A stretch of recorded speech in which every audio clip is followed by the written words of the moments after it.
गीता में कृष्ण भी कहते हैं कि जो जैसा करेगा वह वैसा भरेगा, अर्थात बुरा व्यक्ति आज गलत काम करके आने वाले भविष्य में दुखी होगा विपरीत फल के कारण। श्री कृष्ण कहते हैं कि इस धरती पर कर्मों की चपेट से न तो कोई बचा है और न ही बचेगा। जिसने जैसा किया है उसे वैसा भरना ही होगा। आज नहीं तो कल उसके कर्म उसके सामने जरूर आएंगे।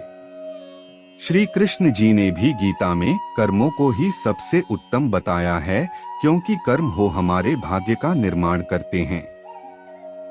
अगर हम अच्छे कर्म करेंगे तो हमारे साथ अच्छा होगा, अगर हम बुरे कर्म करेंगे तो हमारे साथ बुरा ही होगा। कर्म तो करना पड़ेगा, कर्म नहीं करोगे तो पाप चढ़ेगा। जैसा कार्य कर्म होगा वैसा ही फल भी भोगना पड़ेगा। फिर दुष्कर्म क्यों करें? प्रत्येक कर्म प्रभु को याद करके करेंगे तभी अच्छे फल ही भोगेंगे।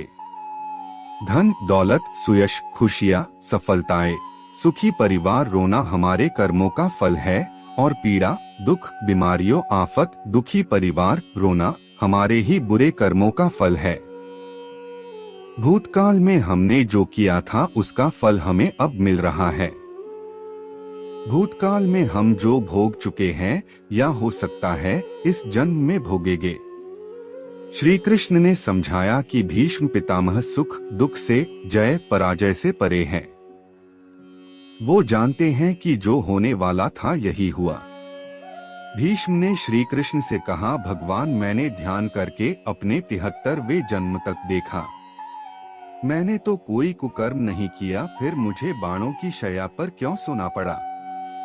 श्री कृष्ण मुस्कुराकर बोले, हे संयम मूर्ति भीष्म 73वें जन्म के पहले 74वें जन्म तक जब आपको पता चलता कि जब आप किशोर थे तब वन में घूमने गए, वहां पत्ते पर बैठी टिड्डी के शरीर में आपने कांटा चुभोया था, उस कर्म का फल घूमते घूमते अब मिल रहा है। कर्म का फल 6 साल में दुगुना, 12 साल में 4 गुना, 18 साल में 8 गुना, 24 साल में 16 गुना इस प्रकार मिलता है। इसलिए जब आप कर्ता होकर कर्म कर रहे हैं तो सोचे लें कि इसका क्या फल होगा। अपने पाप के फल से तो गंगा पुत्र भीष्म भी नहीं बच पाए थे। संसार के प्रत्येक प्राणी को अपने कर्मों का फल भोगना ही पड़ता है, इससे मुक्ति कभी नहीं मिलती है। यह बात और है कि किस कर्म का फल कब मिलता है। जो कर्म ज्यादा होते हैं उसे बाद में तथा जो कम होते हैं उसे पहले भोगने को मिलता है।